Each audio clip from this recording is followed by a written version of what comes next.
All right, so I think we might go ahead and get started here. I'm Doug Brake here with the Information Technology Innovation Foundation. I'm the Director of Broadband and Spectrum Policy here. As I hope most, if not all of you know by now, ITIF, we're a small, nonprofit, nonpartisan think tank. We consider it our mission to formulate, evaluate, and promote public policy that accelerates innovation and boosts productivity to spur growth, opportunity, and progress. Of course, spectrum policy, spectrum being the invisible workhorse behind modern communications, is a core component of our communications policy here. And have written numerous reports focusing on spectrum policy. Just here in the back, we have only the latest in that long line of work. Our most recent report we're here to discuss today on mid-band spectrum. I was also told to put in a plug. This is perhaps our latest report, but not our only. We have another report coming out this week and a discussion on Thursday. If you all want to come back to this room on Thursday, we're having an event on robots titled "Throwing Robots Under the Bus." Should be a great conversation. So a quick note on the run of show. Of course, we're releasing this report on mid-band spectrum. I'm going to run through a brief overview of the report. I hope you all got a copy. It's not too long. I hope you read it. I'm not going to cover all of the details in this brief presentation. I'm just going to discuss a few of the themes and topics. Then we're going to run through our great presenters here. First, Preston Patton, representing the C-band Alliance, has slides which will be posted online for anyone who wants to follow up. And then we're hearing from Colleen King with Charter Communications and Peter Pitch, consultant for Intel. I won't bore you with their detailed and very impressive biographies. We have pages online if anyone would like to check those up and follow up afterwards. So we're going to do a moderated Q&A after their presentations, and then we have, I can see, a number of great spectrum experts in the room. So we'll open it up to questions from the audience. So please be thinking of those questions as we run through the show. For those of you online, or if you want to in the room, if you'd like to engage via Twitter, we're using the hashtag ITIFspectrum, all one word. I will attempt to try to monitor that and take questions from that if possible. But yeah, so for a brief presentation of our report, we're here to discuss mid-band spectrum, right? So spectrum policy in the last few years has seemed to group spectrum into three general categories, right? You have mid-band spectrum, which we're here to discuss, low-band spectrum, and high-band spectrum. Low band, below 1 gigahertz, is the sort of traditional beachfront spectrum for mobile communications. It has great propagation characteristics, is able to flow over buildings, through trees quite easily, and can cover a large geographic area with relatively low power. However, a number of services are already tightly packed in this low band spectrum, and bandwidth is in short supply. So a lot of the excitement has sort of tended to look higher up in higher frequencies. There's indeed a lot of excitement around new technologies that can enable use of very high band spectrum above 24 gigahertz.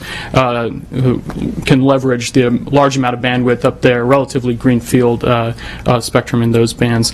But of course, it comes with trade-offs. Very short propagation, has trouble penetrating buildings, foliage, and so is difficult to achieve the same level of coverage compared to low band spectrum. So mid-band spectrum, some people have taken to calling the Goldilocks of spectrum, right? And not too high, not too low, has a good mix of coverage and as well as capacity. So mid-band spectrum, many people think will be a core component of 5G networks. Of course, this being a spectrum panel in 2018, you all might be surprised that I made it this far into the presentation before mentioning 5G, but 5G is expected to require mobile broadband, mid-band spectrum, and in our opinion, it makes sense to start the process of freeing up mid-band spectrum as quickly as possible, and where possible, use mechanisms to allow for expedited reallocation. So we at ITIF are, of course, not the first to identify the need for more mid-band spectrum. There are a slew of FCC proceedings already already underway.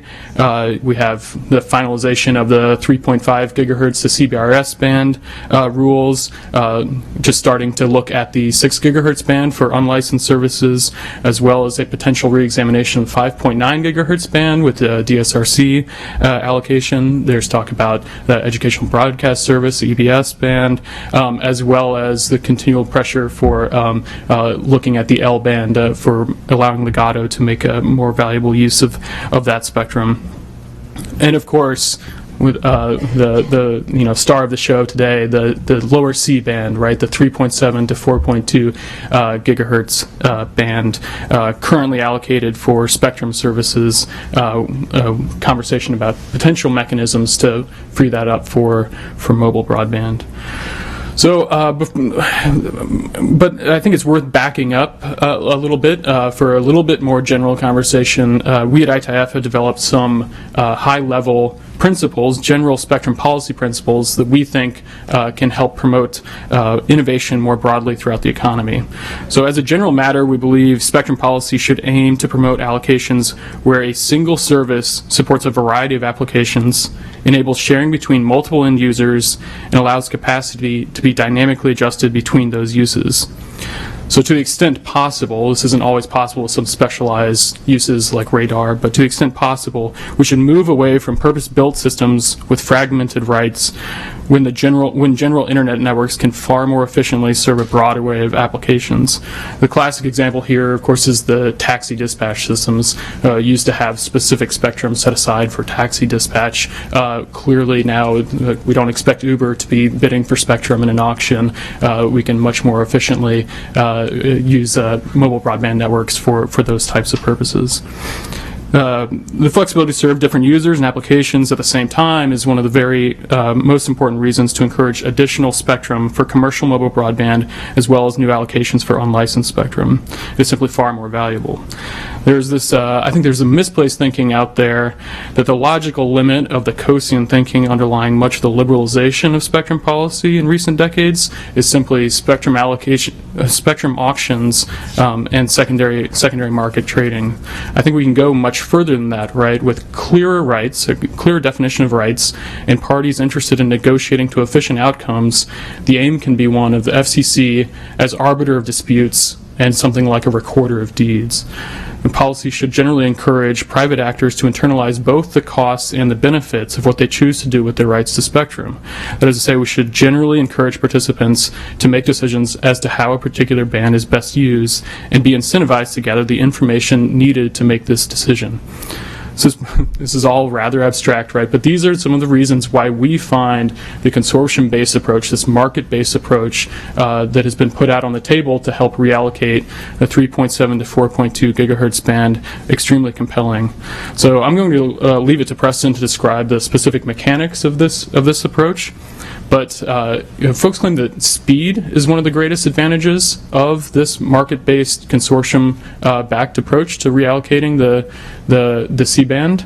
But I think it also would be a great step forward in spectrum policy more generally, right? Moving towards this more liberalized approach where band agents or participants in the band themselves are deputized to internalize both the costs and the benefits of deciding how their spectrum what use their spectrum is best put to. This more liberalized system would allow those with the best information to make the decision as to how the spectrum is used. So, as I mentioned, a number of different bands we discussed in the report. I won't go into great detail on our specific recommendations on those bands now. We discussed CBRS, generally saying that NTIA must work with industry to help get all of the systems to support the CBRS band up and running as quickly as possible. 6 gigahertz, ideally unlicensed spectrum, works best where there are rules are as simple as possible and don't have to incorporate complicated sharing mechanisms within the devices themselves that add additional costs. So ideally, we'll see some portion of 6 gigahertz band opened up for unlicensed services. We also advocate that the L band between 1500 and 1700 megahertz should be put to a more productive use, and this is a component of a much broader effort to try to make clearer rights in spectrum allocations that can and to some extent incorporate receivers, particularly sensitive receivers, into the FCC's processes. That is more than enough from me. I hope you all got a copy of the report. There's plenty of information in there. But now I'd like to turn it over to the rest of our panel. As I mentioned briefly, we have Preston Patton, who is the head of advocacy and government relations with the C-Band Alliance. Next, we'll hear from Colleen King, the vice president of regulatory affairs with Charter Communication. And batting cleanup, we have Peter Pitch, the former general counsel at Intel and now operating associate general counsel at Intel, now operating as a consultant on these matters at Intel. So with that, I think we'll turn it over to Preston, who has a presentation. Thank you. Thank you very much, Doug, and I want to thank Rob Atkinson for this invitation today. I'm honored to be here with Colleen and Peter. Peter is the undisputed intellectual father of the plan we're going to discuss today, and we're very grateful to him for his leadership. The C-Band Alliance is a consortium of the 4 C-Band satellite companies that have customers and revenues in C-Band in the continental United States. That's Intelsat, SES, Eutelsat, and Telesat. All 4 have come together, and we have a very simple plan to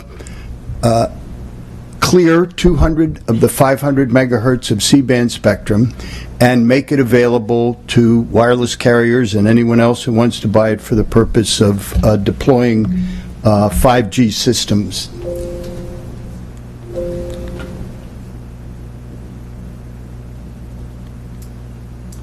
There we go.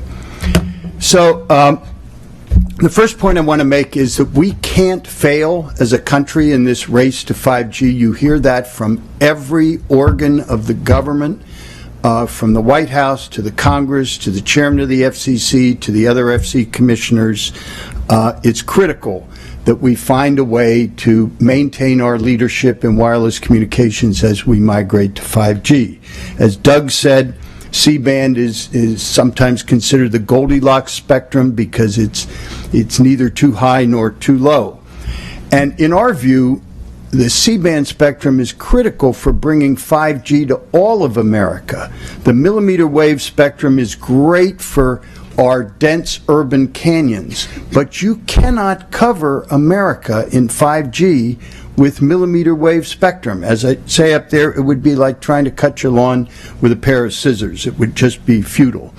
And as I think all of you know, many other countries have already made mid-band spectrum available to their carriers.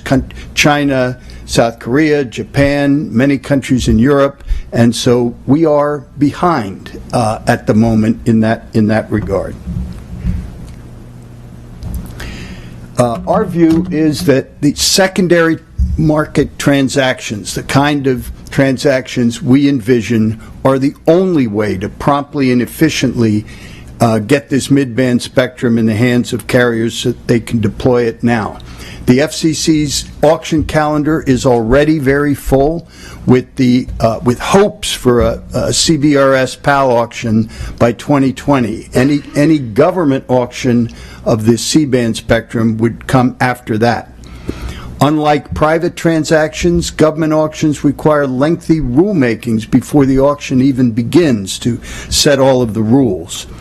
And a point I want to make today, there's some people, some of our friends who think 200 megahertz is not enough for these companies to be clearing. They're going to be clearing 40% of their spectrum allocation.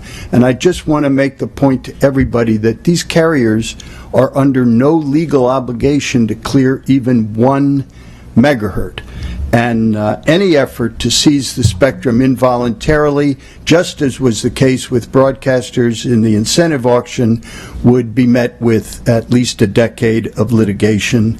So in any event, however a government process were to happen here, the United States would be a small object in China's rearview mirror by the time the government got that spectrum in the hands of carriers to make use of it.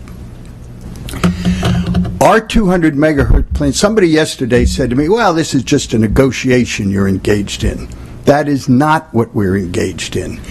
Our 200 megahertz plan is a fact-based, good faith effort to make this spectrum available quickly for 5G. How did we reach the number 200? Well, we began by surveying the current and near-term needs of all of our current customers. We then analyzed how many more satellites it would be possible to launch into the orbital arcs for which we're licensed, and how much more capacity those additional satellites would create.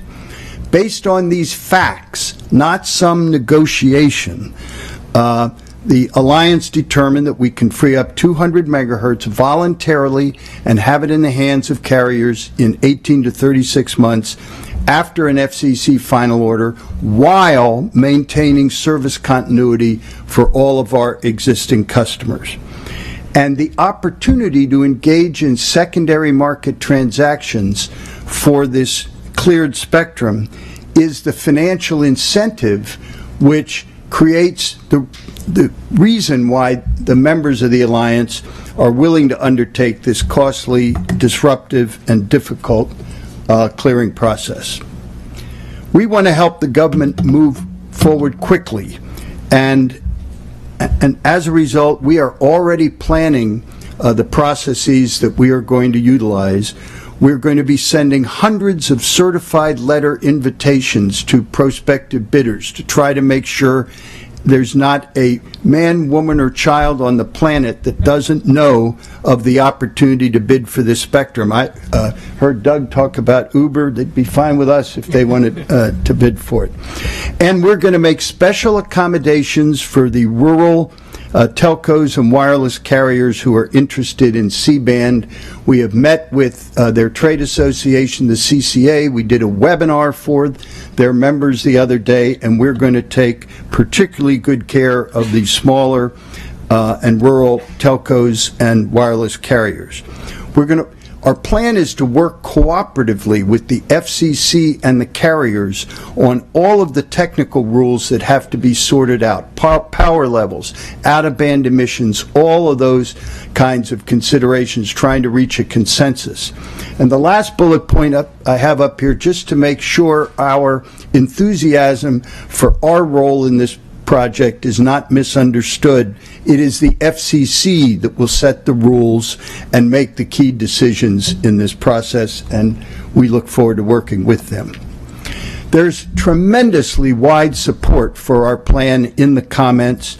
Included on the slide is a list of some of the categories of commenters who have supported us, and there is no other proposal that enjoys anywhere near this level of support in the record. Some of the people who do not support our plan have other agendas.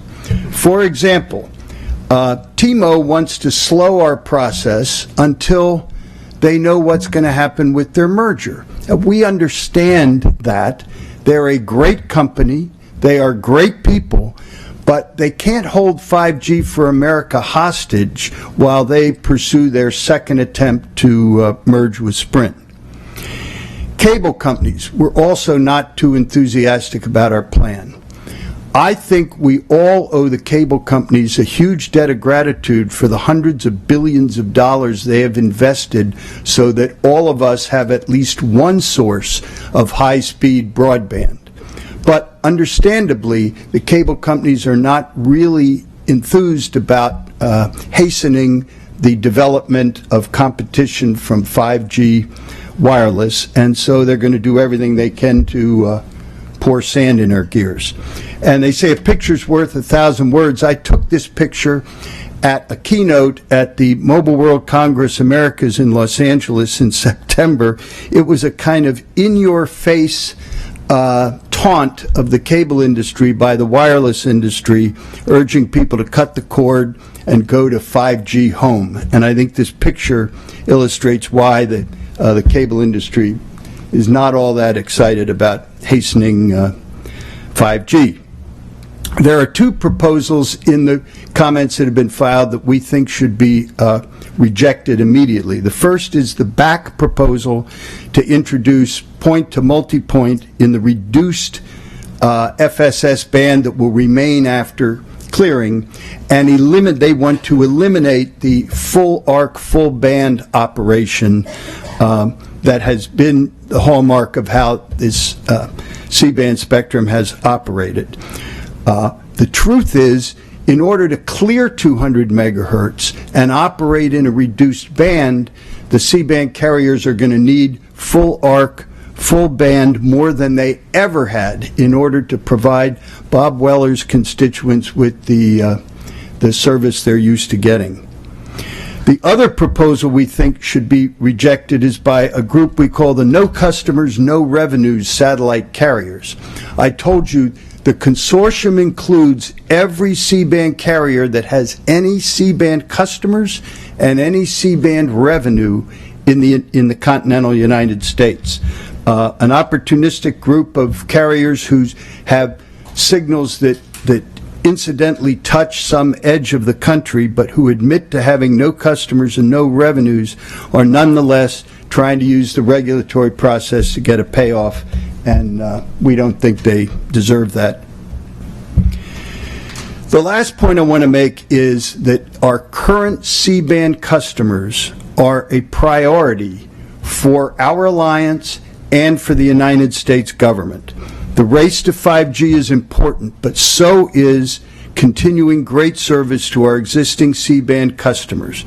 Almost every bit of television you see at some point comes over C-band satellites with 5 nines reliability. The government has made it very clear to us that they'd like our help with 5G. They have also made it very clear to us that they do not want the programmers and broadcasters and cable people banging on their doors saying they have lost their C-band service.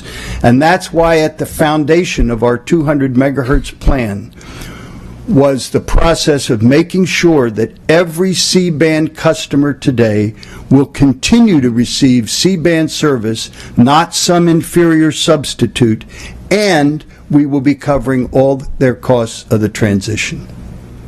That's it. Thank you very much. Thank you, President.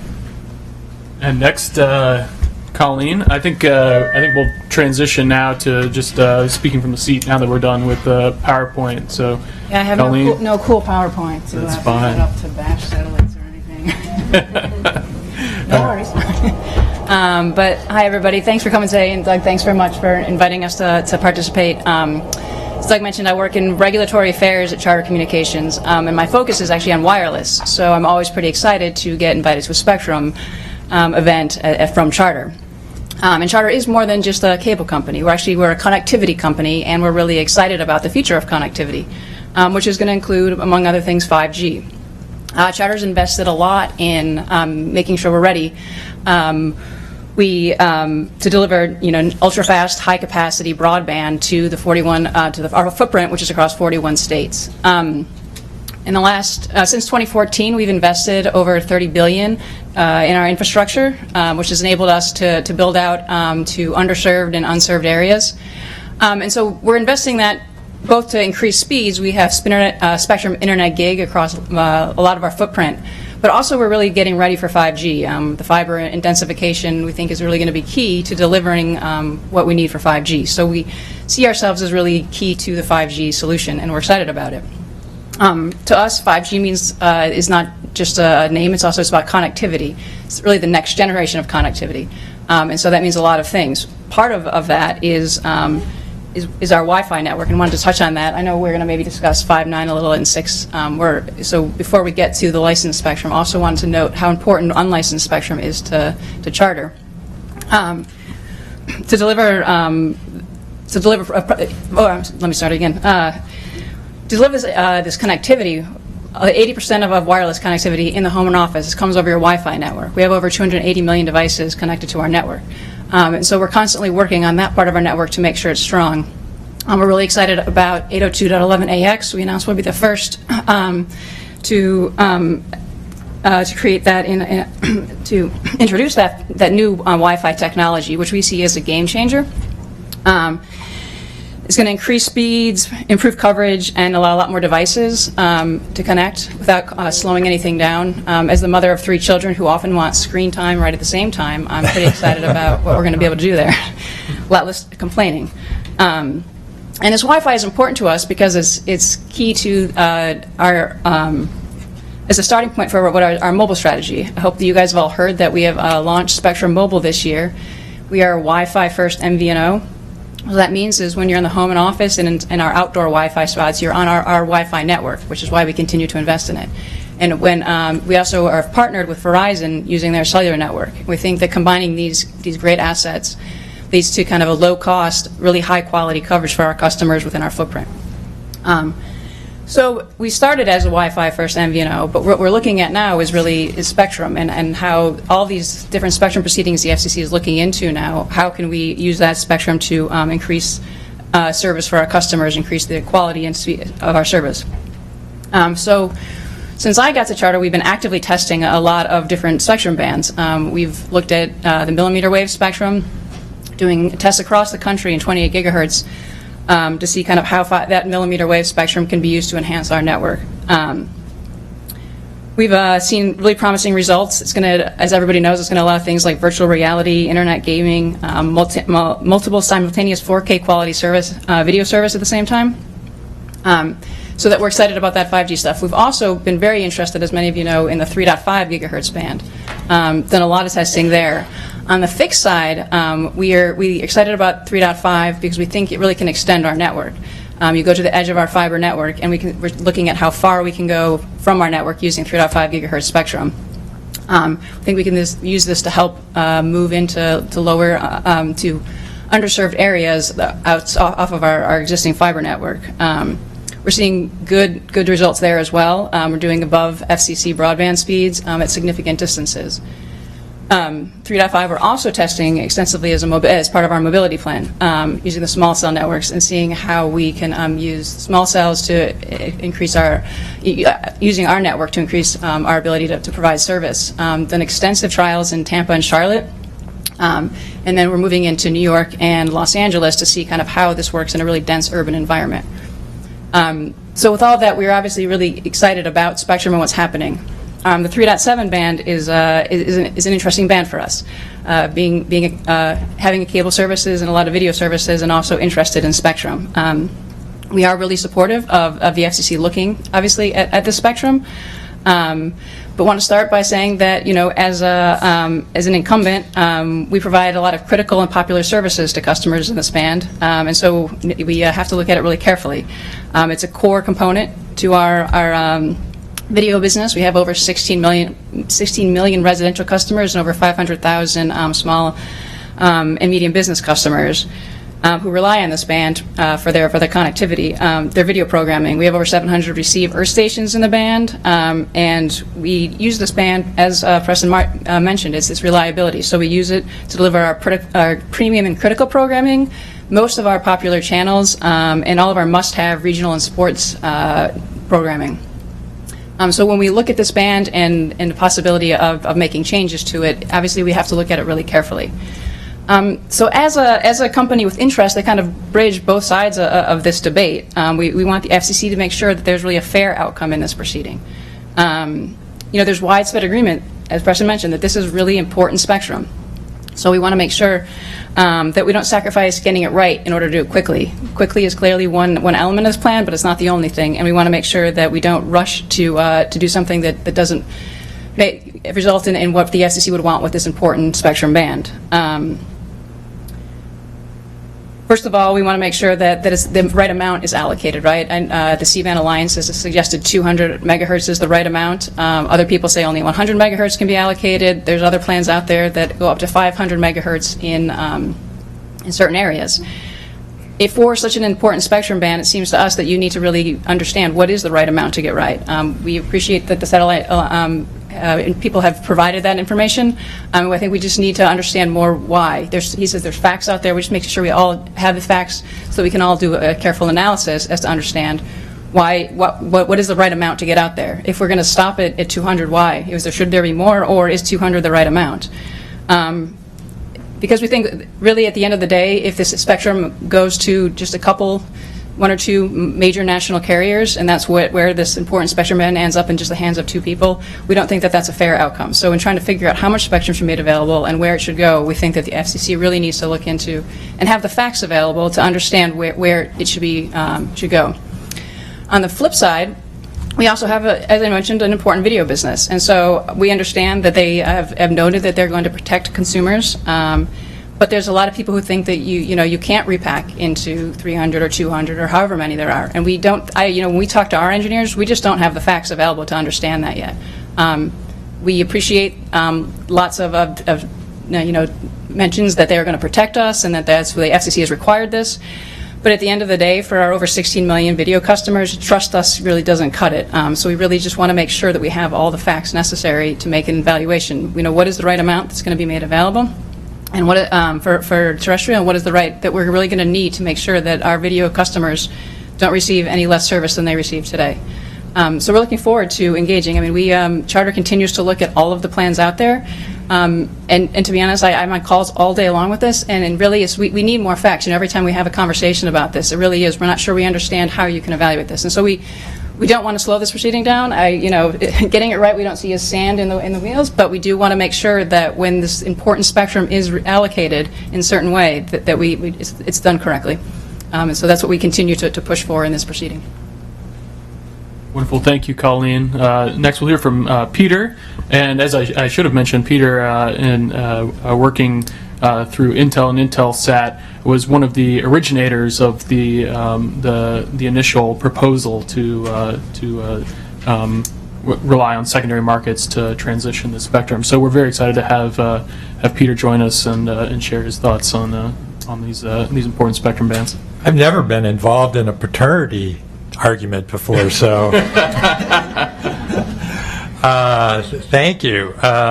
First off, I'd like to incorporate by reference Colleen's remarks, Preston's remarks. I basically agree with most of what they said.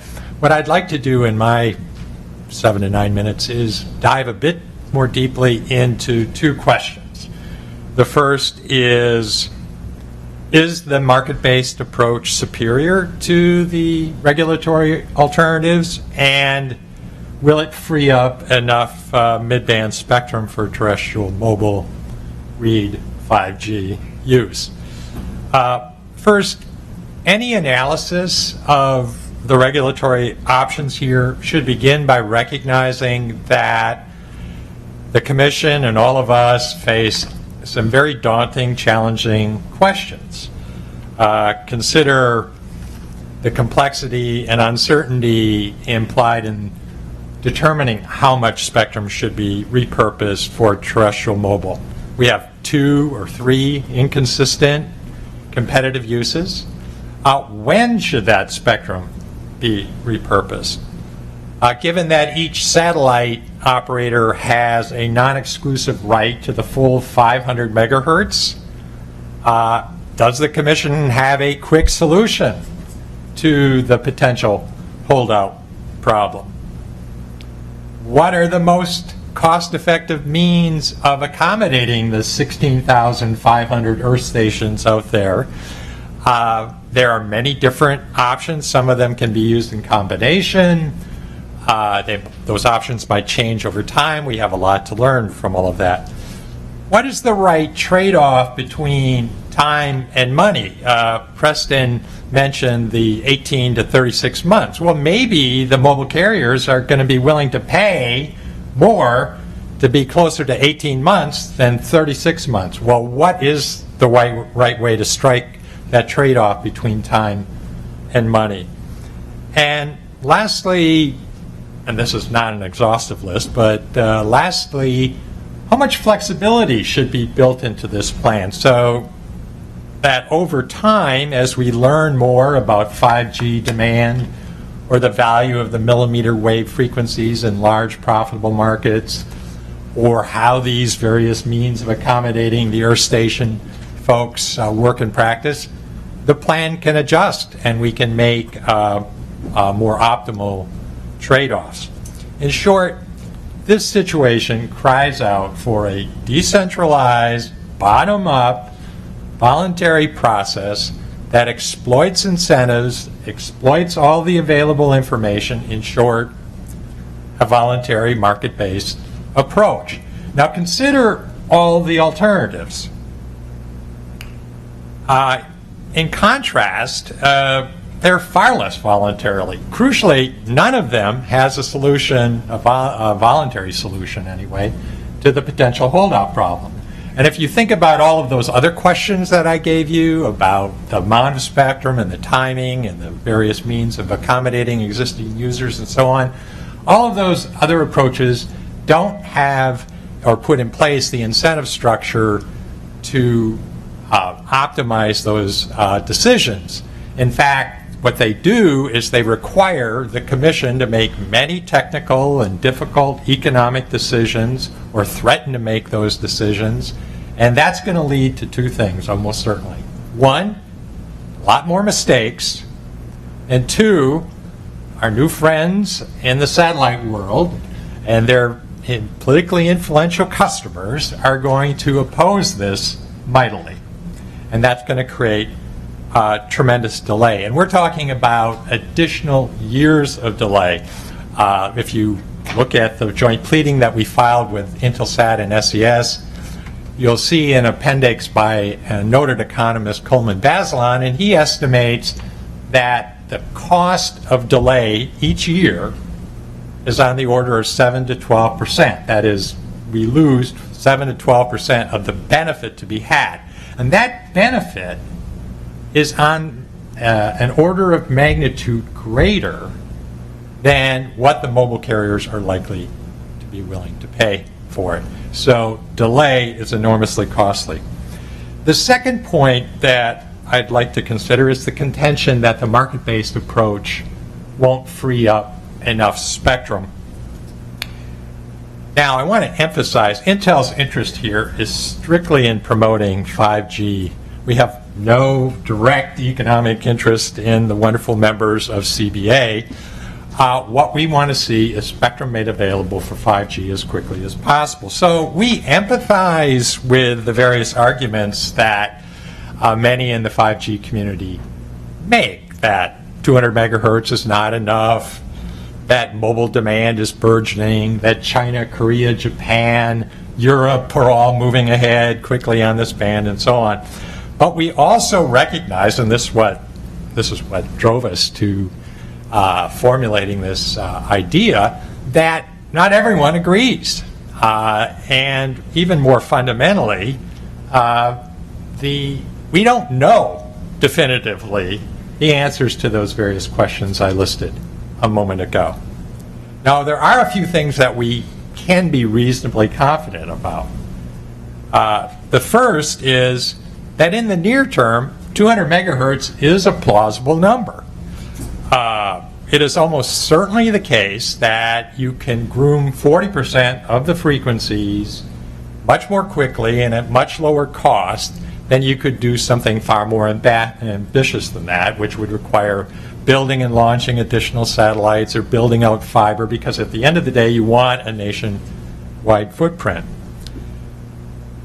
The second point here is that if terrestrial mobile demand is as great as we in the 5G community think it is, a market-based approach is going to make more spectrum available where and when it's efficient.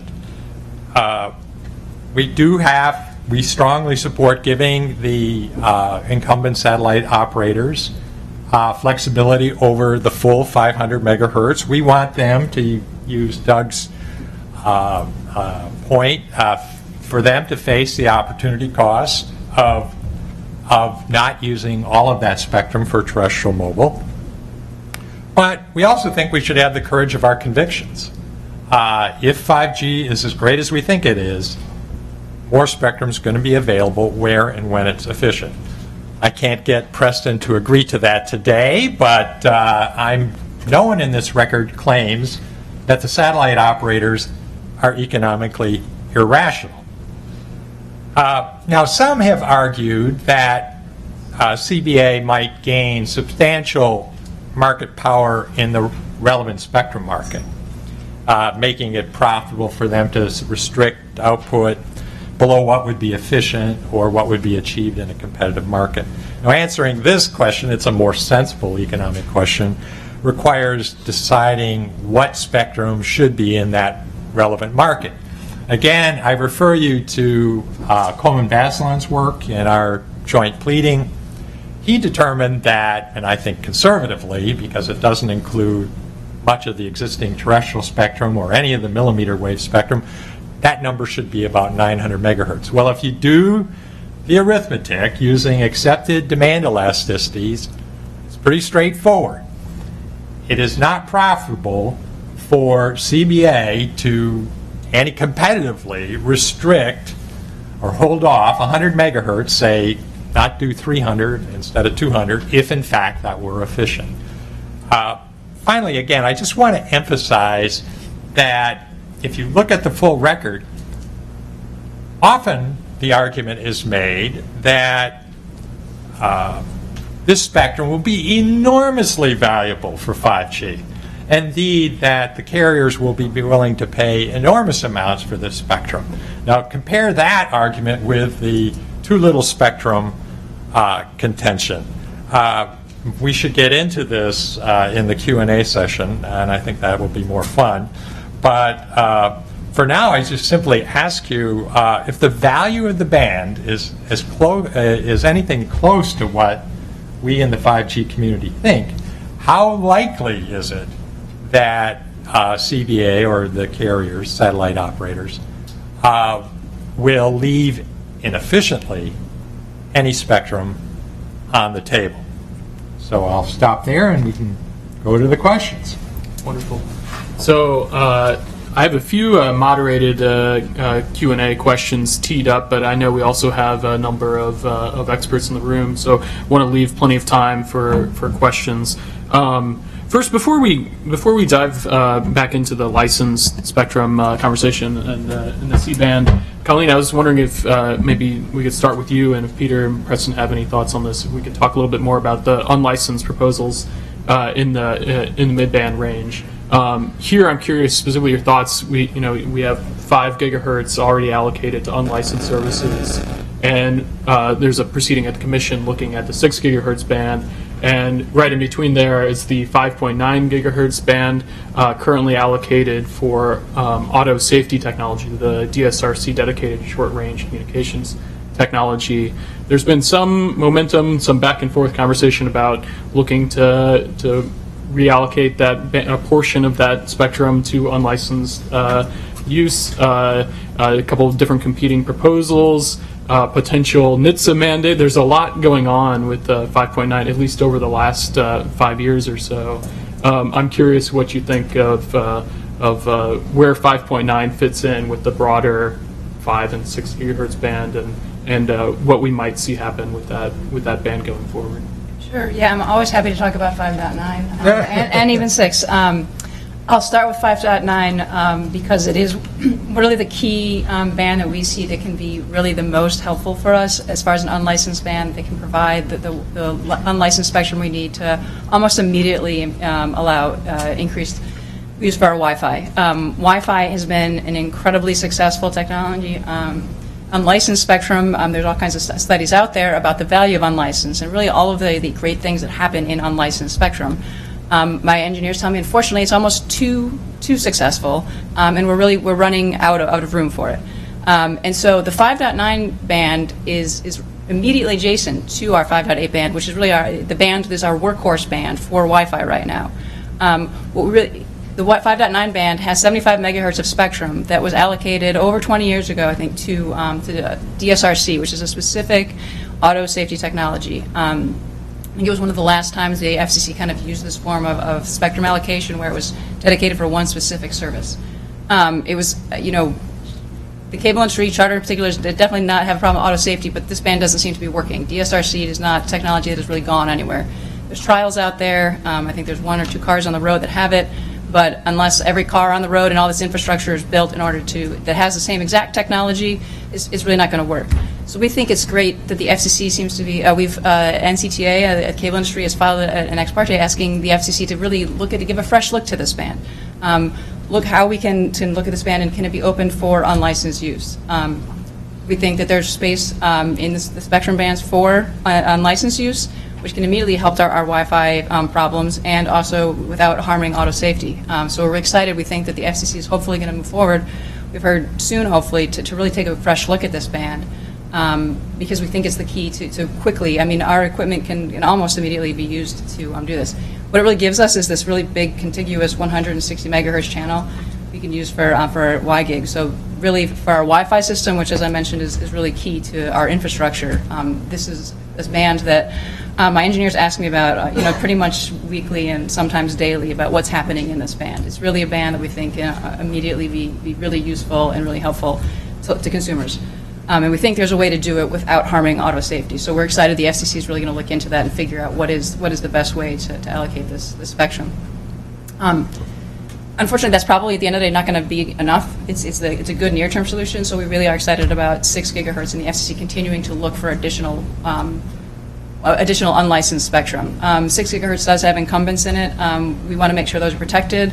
We understand that a lot of the proposals out there will protect it. I think it's a really heavily engineering-focused proceeding, and we need to make sure that incumbents are protected. But we do think that we're excited about an additional Wi-Fi band that would definitely help in continuing to allow this unlicensed technologies to flourish. So we're excited the FCC is looking at licensed spectrum, but also unlicensed. Taking a step back. Wi-Fi is, 5G is very exciting. We're excited about it, but people continue to experience their wireless often through Wi-Fi, and so we can't really let unlicensed stop and not kind of move forward on that. We can't let it be a clog in the machine. You can't have exciting, great service and then you use your Wi-Fi and it's not. So we continue to push at Charter and the broader cable industry because this is key, we think, for customer experience and making sure there's enough unlicensed spectrum out there to deliver on those. Wonderful.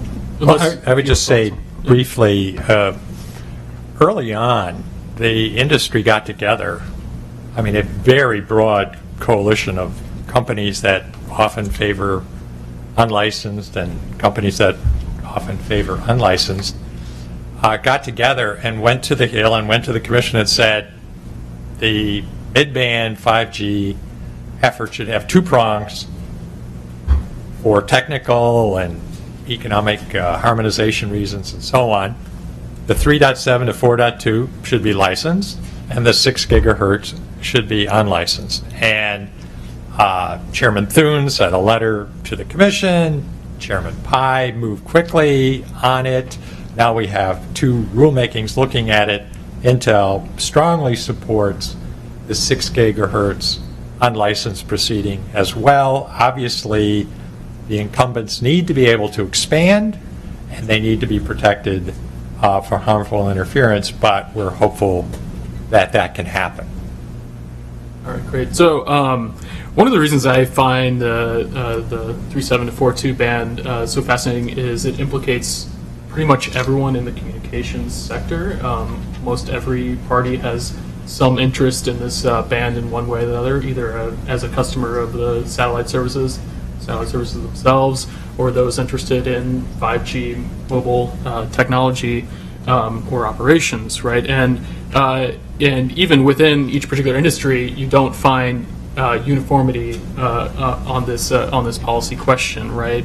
And so, just as a note in sort of process at FCC land, right, we had initial comments due, a week ago, 2 weeks ago? On the 29th. And so initial comments are out. People are now digesting those and formulating reply comments to help inform the FCC on the best way to move forward.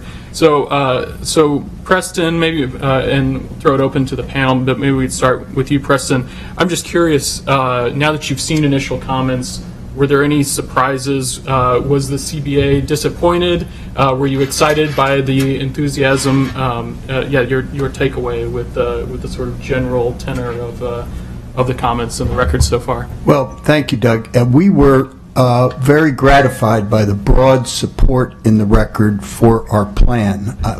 Most of the commenters recognize that there just is no government process that can get this spectrum in the hands of carriers anywhere nearly as quickly and efficiently as the market-based approach can do. There were a couple of comments that disappointed us. I mentioned T-Mobile. I mentioned some of the cable companies. But by and large, there was widespread support for our position. And the one thing I'd like to announce today is we have already drafted our opposition to any application for an extension of time for the reply comment. So you're okay with ruining Thanksgiving, right?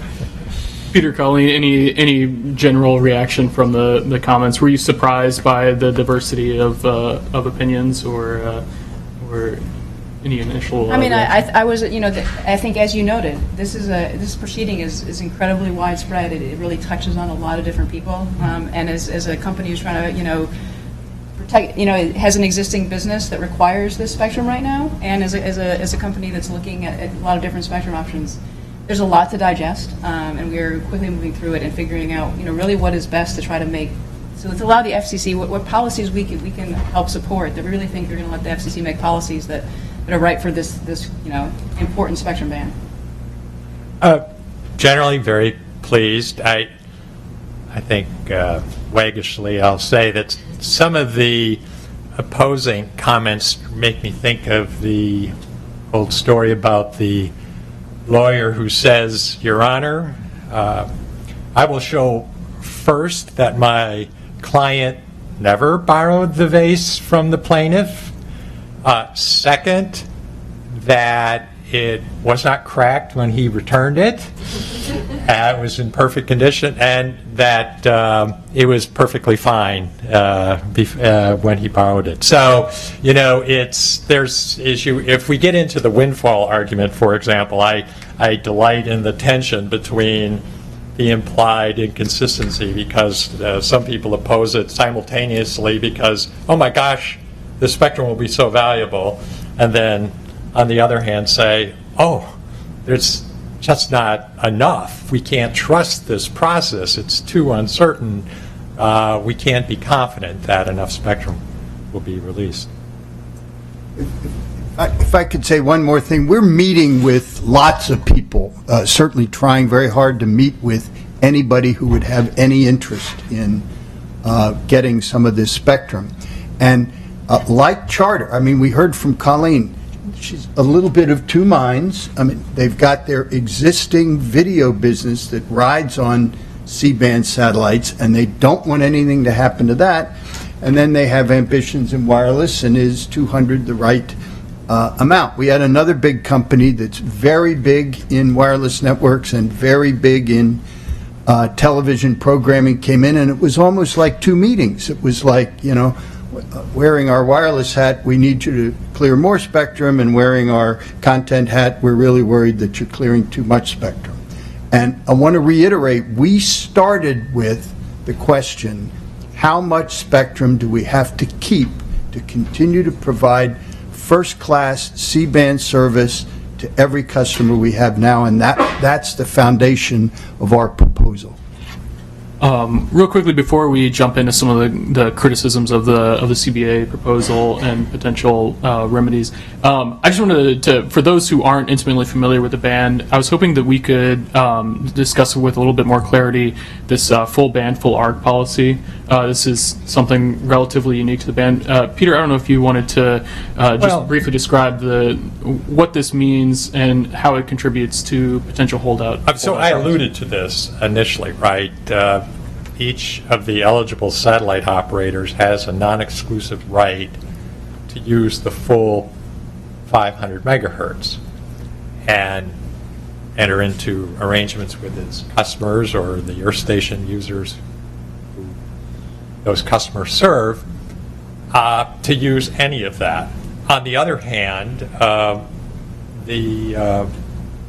they can't foreclose anyone else from using it, right? So that's what I mean by non-exclusive. So it presents a challenge because a recalcitrant satellite operator, certainly one of the big ones, could hold up this process. And this is quite different in that regard from the voluntary incentive auction at 600 megahertz, because there, of course, the commission could repack, and there were alternatives. Gary Epstein is in the audience. He can give you chapter and verse on this, but the commission had many more options. There was competition, there were alternatives, and then it could force a remanding. What kind of voluntary incentive auction would work here if the commission has to threaten Intelsat or SES, for example, in a forced relocation? That they represent a huge percentage of the business. It just doesn't compute. And I think the important, rather than get into all the ins and outs of the full arc, full band policy, I just want to emphasize the enormous challenge that presents to regulators at trying to come up with a solution that is sufficiently voluntary that it won't take a lot of time. Any other thoughts? I would just say the way full band, full arc, what it enables for the C-band business is, let's say Colleen is showing her customers the Super Bowl, and we run into some anomaly in the satellite transmission that threatens the continued availability of the Super Bowl. Well, we have the capability now to instantaneously switch to a different transponder on the same satellite, or switch to a different satellite, because we have this full band, full arc access. And that ability to switch instantly is the key to why we provide 99.999% reliability. And if you think about watching TV, even a couple of minute outage just doesn't work. And that's why our customers are so passionate about C-band. They don't want us to clear so much that we have to move people to KU, which is subject to rain fade. And they don't want us to clear so much that we have to move people to fiber. And that's why I say our clearing plan is a fact-based plan, that this is what we can do and still provide high-quality C-band service to all our customers, who we love. Well, we appreciate that, and that is actually, again, why we would want to make sure I appreciate that it's fact-based, that have all the facts on the record and let the FCC and kind of all the engineers analyze it, because when the Super Bowl does go out, it's Charter that's going to get a phone call, not Intelsat. So we want to make sure that we like the idea that you want to protect us, but again, with our video customers, trust us isn't going to come in. So we want to make sure we can really fully protect everybody we have there right now. So, Preston, I'm going to transition to the role of playing the skeptic here, That wasn't approved in advance. get your take on some of the criticisms of your proposal. So, obviously, the biggest difference between the CBA proposal and something like the incentive auction, money under an FCC auction would flow to the Treasury that isn't used for relocation costs, would flow to the Treasury, right? Here you have this potential windfall problem, right, where the satellite operators see a significant gain from this potential proposal. I think there are a number of folks in the record that commented on that. The Public Interest Spectrum Coalition, I think, perhaps most strongly. At the same time, so we have that Treasury issue, but you also have some comments around how this distorts incentives from some of the customers. If the satellite operators, a dollar that doesn't go to relocation costs goes to the satellite operators. So, how do you think about this windfall issue, preventing money from going to the Treasury, paying down the debt, and potentially impacting your incentives for a good, clean relocation repack? Okay, well, first of all, there is a trade-off between time and speed on the one hand, and money to the Treasury on the other hand. And as Peter said, if you look at Coleman Bazelon's paper, he demonstrates that the loss to society in general from delay in getting this spectrum out there far exceeds anything that the Treasury would get in a government auction. Also, these 4 satellite companies have invested billions and billions of dollars in building out their space segment and the ground infrastructure, the tracking and telemetry and control infrastructure that makes this 99.999% reliability possible. And they are public companies. They have shareholders who have invested in part in reliance on this spectrum asset that has customers and revenues in the United States.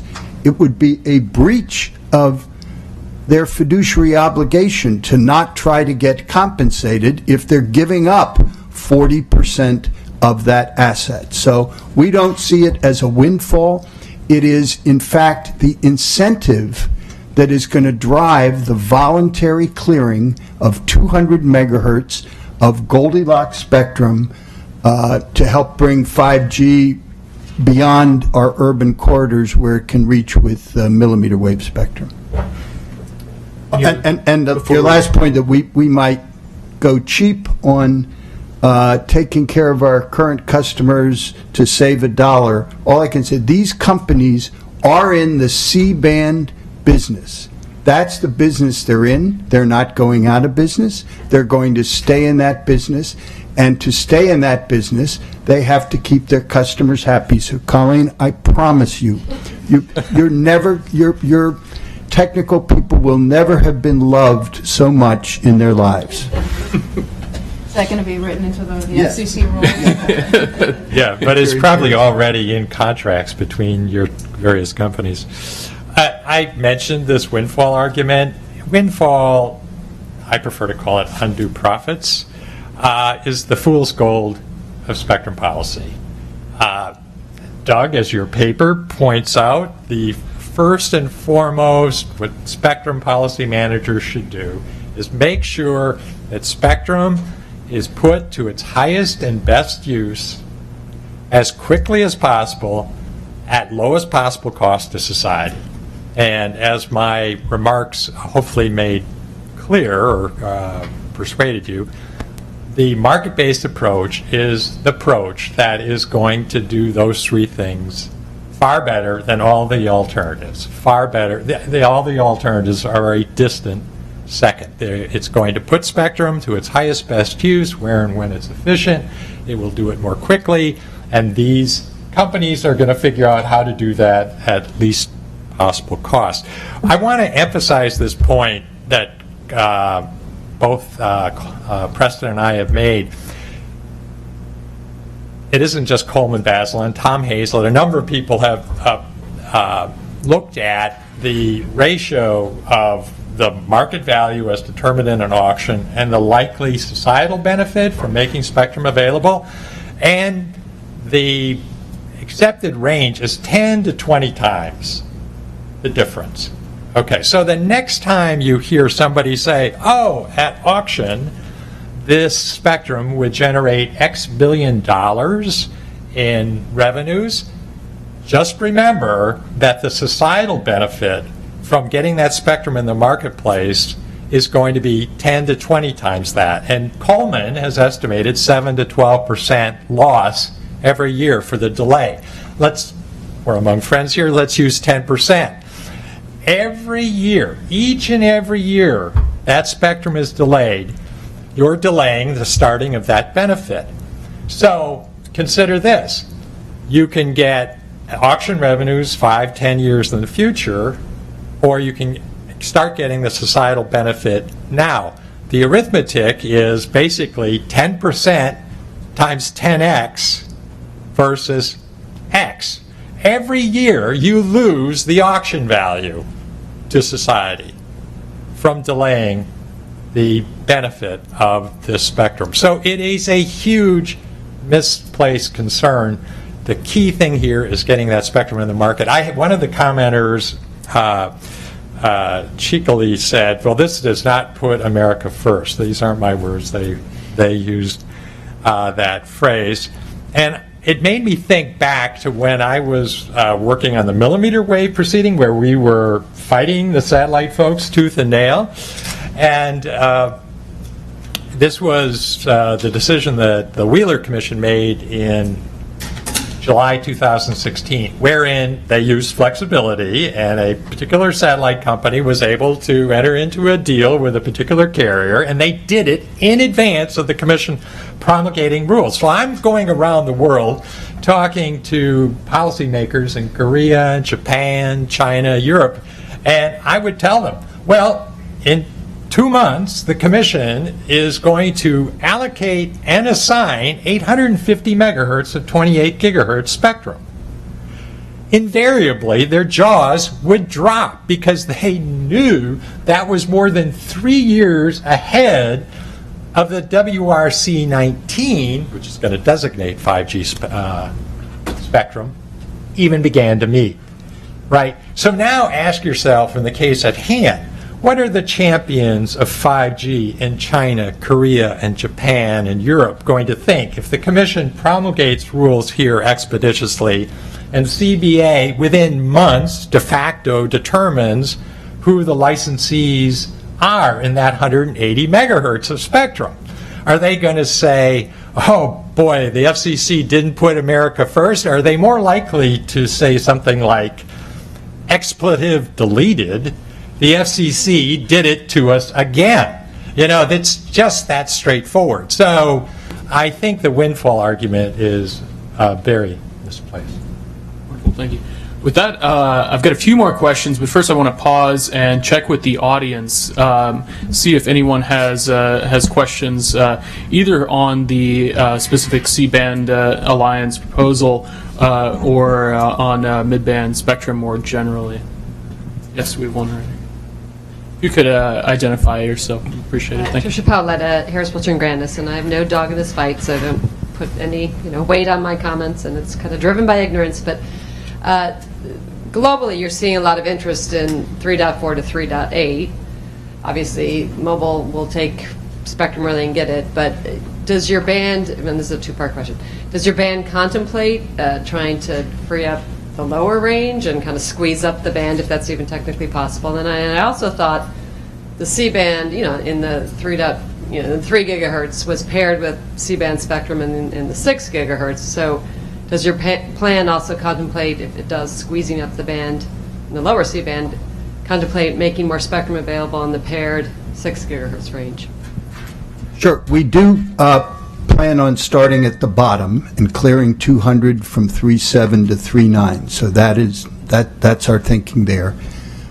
And, the FCC has just started a proceeding about what they want to do with the uplink spectrum. We haven't commented on that. We to be honest, have our plate very, very full trying to deal with what we have bitten off here. So we're going to stick to that.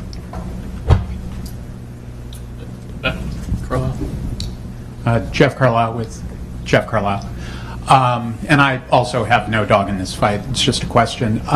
In the record so far, it was not surprising, but the wireless operators and the equipment manufacturers were fairly consistent. Maybe they didn't take exactly the same positions, but they did provide, on this point, a lot of sort of information about the technical parameters and license terms that they would like to see. And I guess one question is, what sort of process would you all like to see in terms of who's making that determination? Is this the FCC setting ground rules that are then negotiated, or is it the negotiations primarily? And then separately, on a specific point of substance, channel sizes. The one area that there was disagreement is that some companies want 20 megahertz channel sizes, some companies want 100 megahertz channel sizes. That's a big range. So how do you see that playing out? Well, thank you for the question. First of all, the first point is the FCC gets to make the rules, period, full stop. The process we envision is and we've already begun this, talking to prospective buyers about issues like power levels, out-of-band emissions, band plan, channel sizes, all the issues, simultaneously having those conversations with the FCC bureau staff so that we can try to reach a consensus that can be embodied in the Commission's rules about how this band is going to operate. And in terms of ultimately how much each interested party gets, our job is to do our very best to identify every single party who is interested in this spectrum, from the biggest wireless carrier to the smallest rural local exchange telephone company, and dealing with the net 180 megahertz that we will have, trying to put together a politically correct solution that does not involve selling all the spectrum to one buyer, that recognizes the needs of the smaller rural companies to have access to this spectrum. And our hope would be to produce a result that everybody looks at and says, you know what, that's about as good as and fair as you could be in allocating this spectrum. Jeff, I would just add on that, completely agree with the large paradigm. The Commission's got to exercise ultimate review. There are going to be competitive concerns, other concerns.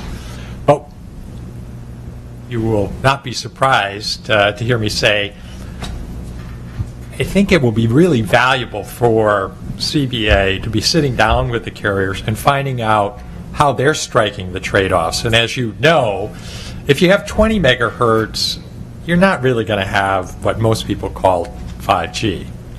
That, if it's not a black and white thing, you could be 80, you could be 90, you could be 100. But I think it would be highly probative in these discussions to find out, are carriers willing to pay disproportionately more to be able to create a 5G license? And now, that doesn't mean that competition concerns should go by the wayside or any of that.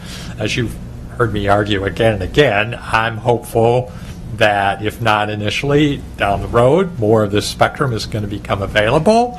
That's economically plausible to me.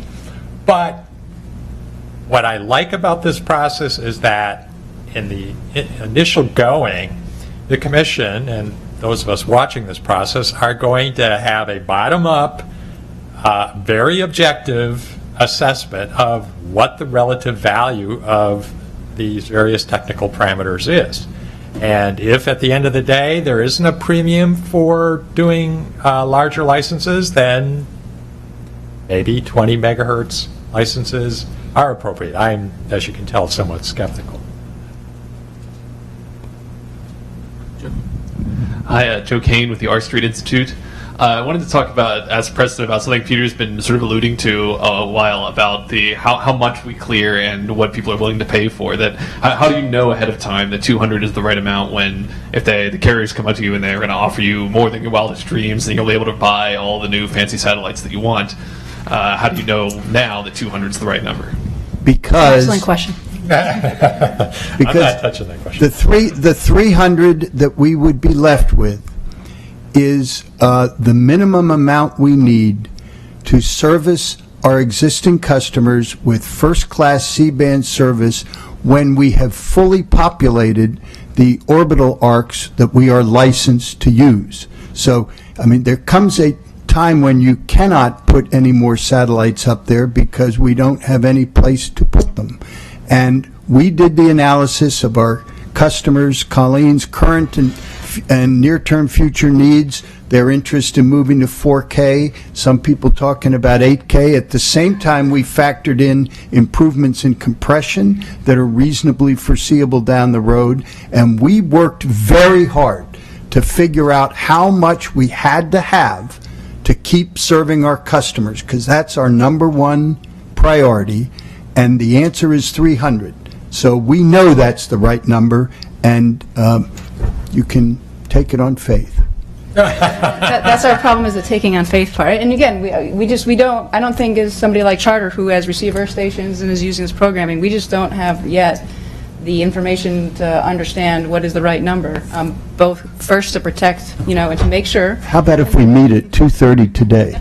Well, we can start there. But the FCC, I think, also is going to need all that information to make sure that it has the information necessary to make sure everybody is protected, and that there's really, like said, the right amount out there. Well, I will say this. I mean, your question is a very good question. I'm not going to dispute with Preston what is possible in the short term. Indeed, you heard me a moment ago say it's plausible that it's right. I am arguing that if we give them flexibility over the full 500 megahertz, they're going to face the opportunity cost, and things become possible over time that are difficult to do in a short period of time. I'm willing to let the satellite operators make that decision. But I think at the end of the day, market forces, as they often do in a reasonably well-structured framework, will produce the right result. And more likely, for example, than an FCC approach here. Let me give you, a lot of us are assuming, 200 megahertz, not enough. The cognoscenti out here are probably familiar with the WCS proceeding and the white spaces proceeding, both cases where the FCC, for probably good and sufficient reasons, was politically, small p politically, overly conservative, in my view, on the technical parameters. What if that, we're just, a lot of people out there are just assuming, particularly on the 5G side, we're going to win. And we're going to get the right result. Well, one of the possibilities here that has to be considered is, yet again, the Commission, for good and sufficient reason, will actually make less spectrum effectively available. There are just all sorts of questions that need to be decided here. They have a guard band of 20 megahertz built in. If you look carefully at this, you know that. There are engineers in my company who happen to think that 2 100 megahertz licenses would be far more valuable, and you would only require slight encumbrances. Well, that's something that they would have to work out again, right? Is the FCC going to be able to do that quickly and reasonably? Probably not. And so if the only alternative is to de facto clear the spectrum and have a public auction, I think we're just going to end up with a far inferior outcome. Any other questions from the audience before we wrap up? And we one in the back. Hi, Rick Tucker with MMTC. So, question to Preston. Right now we are saying 200 megahertz. Let's say if everything goes okay, FCC approves, and when this 200 actually clears up, would you say today that in future C-band Alliance members would not say that, okay, well, if 200 works and we are able to relocate or work around this, we are also actually ready to give away another 200 or entirely remaining 300 for this purpose?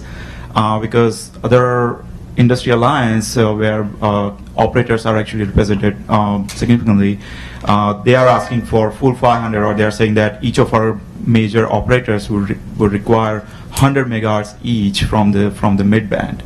So is it just for 200 for now, and based on how it works, we can actually think about remaining 300? Well, just a minute ago, I explained how we got to the 200 megahertz number. We didn't pull it out of thin air. It wasn't the result of a negotiation. It's based on the facts of what we need to satisfy our current customers' needs. And the other day, I sat in the room with some poor individuals whose job it is to map out the way all of our customers are, in fact, going to be accommodated in a multi-step process. This person moves here, and this person moves to that transponder, and this person has to then go over to this transponder, and this service needs to be dual eliminated, meaning two streams going up to the birds, because one of them is going away, and we can't have interruption in service. And I sat there watching these people literally pulling their hair out, trying to figure out this incredibly complex mosaic to get this done. And I thought about all the people who the breath wasn't even dry in us announcing 200 before they're saying, well, are you going to do more down the road? And the answer is we have a huge task in front of us that is going to occupy us very fully for the next 3 years, and that's what we're focused on. Wonderful. If there are no other questions, we have two more here. Yeah, we'll start with you here in the front, and then if there's time. Yeah, hi, Pete Fisher from Point State Capital. Just given what you said about both Peter and Preston, what you said about trying to fill in some of the technical parameters of the licenses, trying to understand the demand, how do you think about, it sounds like what needs to happen, all of this needs to sort of happen before an order, so how do you weigh that sort of negotiation with your customers and with sort of kicking off what I'll call a deal? Well, we are talking to prospective bidders about all of these issues, what they would like to see in terms of power levels and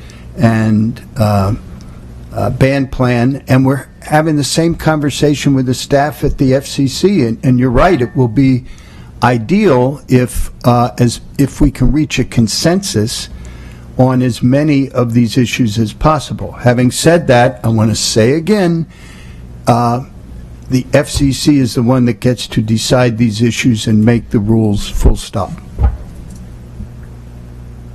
Got another in the back right there. I think we've got about 4 minutes before we... Hi, Danielle Pinedis from NCTA. And Preston, you just gave me a wonderful opening, so I have to ask you. So CBS, I take it back. CBA's comments seem to indicate that there's little interest in filing a transition facilitation plan like the NPRM had suggested at the Commission. So you seem to contemplate a role for the Commission in making rules, but if there's not a robust exchange of information on the record, as Colleen was indicating, how do we get all the facts out there so that the Commission can make an informed decision if there's not the kind of transition facilitation plan and transparency in place? So wondered how you might address that, how that exchange of information might work if not in a transition facilitation plan. How will the Commission get the information it needs to regulate in the public interest? Well, we have had many meetings at the Commission. We have another big meeting with the relevant bureaus this coming Thursday, and the information, there'll be an ex parte filing that'll be available to everybody in the proceeding, and we will keep having meetings with the FCC staff every step of the way. Rather than filing some kind of formal plan, we are simply going to begin moving forward in real time and keeping them apprised and you apprised in real time of everything that we're doing. So that it seems to us that is the most transparent and most expeditious way we could possibly proceed. And Danielle, I wanted to publicly thank you for the kind act you did toward Joey Padden. His father appreciated it very much. Wonderful. All right. With that, I think we can wrap up. If there are no further... Did you want... yeah, sure. Yeah, the FCC and the NPRM, surprising to me, said one of their goals was to encourage more intensive fixed use of the band. But you guys oppose, or at least Preston and Peter, the coalition opposes the point-to-multipoint proposal. And if you could just spend 2 seconds explaining your opposition to that. Sure. First of all, we would be very happy to sell spectrum in the 200 megahertz that's being cleared to anybody that wants it to do point to multipoint. Happy to do that. That's what that spectrum's for. The original back proposal was based on the assumption that there weren't that many C-band dishes out there. C-band was kind of passé. And we now know there's 16,500 registered. Wouldn't be surprised to hear there's an almost equal number not registered. And it's going to be hard enough to squeeze our traffic, our current customers into 300 megahertz, and we have to have the full band, full arc option in order to provide this 5 nines reliability service. And all of that is just completely incompatible with the back proposal. Back says, well, there'll be a coordinator, and if you suffer interference and the Super Bowl goes down, you just call. And of course, it'll happen on a Sunday, so we'll have to wait until Monday. I mean, it just doesn't work. And again, we're happy to license the spectrum to them for point-to-multipoint in the 200 megahertz that is for that purpose.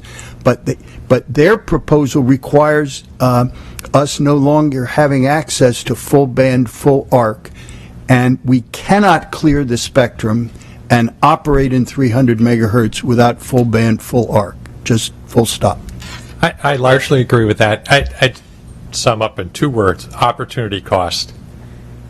If we create flexible licenses, the licensee is going to face the opportunity cost of using it for any different purpose. That's basically Preston's point. If point-to-point or point-to-multipoint makes sense, it'll happen in rural areas. Otherwise, it won't. It's very anachronistic to kind of go back to a world where the commission's saying, well, we're going to do this particular technology or service configuration. The other point is, and this is the one that I really care about, is I don't want to create any more impediments on the other 300 megahertz. So if we have another use out there, it's that, I think even Preston would agree with me, that only complicates something good happening in the future. So that it seems to me very misguided in opportunity cost terms, which of course is a good way to plug Doug's paper again. Yes. Good chunk, number of paragraphs on the opportunity costs and getting users of the spectrum to recognize those. So with that, please join me in thanking our panelists for coming today, and thank you all for joining us here today. I appreciate it.